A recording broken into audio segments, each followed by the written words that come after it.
Hello बच्चों, कैसे हो। आज की हम वीडियो में सीखेंगे गुणनखंड और गुणज यानी फैक्टर्स और मल्टीपल्स। गुणनखंड क्या है, इसके लिए हम एक छोटा सा एग्जाम्पल लेते हैं। माना मेरे पास 6 कंचे हैं, तो इन 6 कंचों को हम कैसे कैसे लगा सकते हैं। 6 लाइनें और हर लाइन में एक कंचा, 3 लाइनें और हर लाइन में 2 कंचे, 2 लाइन और हर लाइन में हमारे 3 कंचे, एक ही लाइन और उसी में हमारे सारे 6 के 6 कंचे। यानी 6 को हमने अरेंज किया, हर लाइन में एक कंचा और टोटल लाइन 6, हर लाइन में 2 कंचे टोटल लाइन 3, हर लाइन में 3 कंचे और टोटल लाइन हमारी 2, और एक ही लाइन में 6 के 6 कंचे। 1 2 3 6 संख्या 6 के विभाजक है, यानी ये सब 6 को विभाजित करते हैं। तो हमारे 6 के गुणनखंड हुए 1 2 3 और 6। गुणनखंड होता है कि वो संख्या किसके पहाड़े में आती है, यानी 6 किस किस के पहाड़े में आता है। 1 2 3 और 6। 6 अपने से बड़ी संख्या के पहाड़े में तो आ ही नहीं सकता, तो 6 के जो गुणनखंड होंगे वो या तो 6 या 6 से छोटे ही होंगे। 4 के गुणनखंड लिखने हैं। 4 को हमने 1 से भाग किया, हमारी पूरी पूरी भाग हुई। 4 को हमने 2 से भाग किया, हमारी पूरी पूरी भाग हुई। 4 को हमने 3 से भाग किया तो हमारी पूरी पूरी भाग नहीं हुई। 4 को हमने 4 से भाग की तो हमारी पूरी पूरी भाग हो गई। तो क्या हम 4 को 5 से भाग कर सकते हैं? नहीं।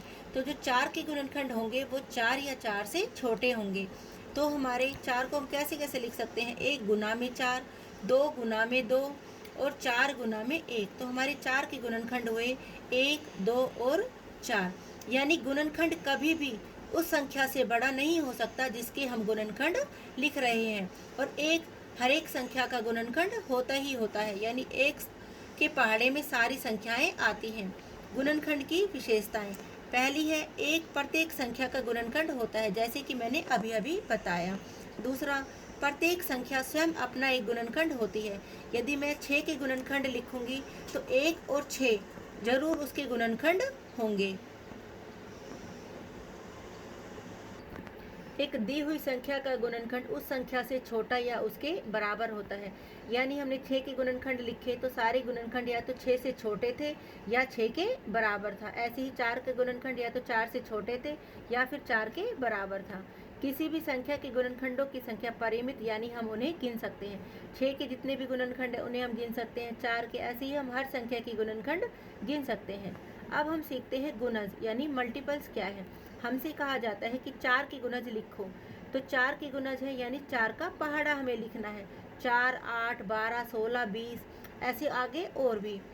5 का पहाड़ा लिखना है हमें, 5 10 15 20 25, और आगे भी हम पहाड़ा लिख सकते हैं। ये सब क्या है? ये 4 के गुणज है और ये सारे हमारे 5 के गुणज है। गुणज और गुणनखंड में क्या फ़र्क है? गुणनखंड में हमने देखा था कि वो संख्या किस किस के पहाड़े में आती है, और गुणज में क्या करना होता है कि गुणज में खुद उस संख्या का पहाड़ा लिखना होता है। अब गुणज और गुणनखंड में क्या संबंध है? 20 20 को हम कैसे लिख सकते हैं? 4 गुना में 5, यानी 4 पंजे 20। यानी 4 के जब मैं गुणज लिखूंगी तो उसमें भी 20 आएगा, और जब मैं 5 के गुणज लिखूंगी तो उसमें भी हमारा 20 आएगा। देखो 4 के पहाड़े में 20 आ रहा है, और जब मैंने 5 के गुणज लिखे थे तो उसमें भी 20 आ रहा है। तो 20 हमारा गुणज हो गया, और 4 और 5 हमारे क्या हो गए? गुणनखंड हो गए। यानी 20 किस किस के पहाड़े में आता है? 4 के में भी आता है, 5 के में भी आता है, ऐसे ही और किसी के पहाड़े में भी आता है, 1 2 10।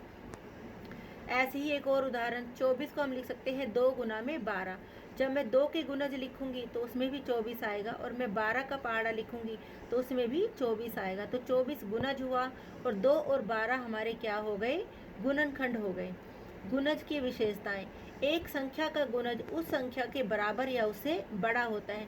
जब मैंने 4 के गुणज लिखे थे तो 4 से ही शुरू हुए थे, 4 और 4 से सारे बढ़ते चले गए। 5 के गुणज लिखे तो 5 और फिर 5 से हमारे बढ़ते चले गए। जबकि गुणनखंड छोटे होते हैं और गुणज उससे संख्या से बड़ा या उसके बराबर होता है।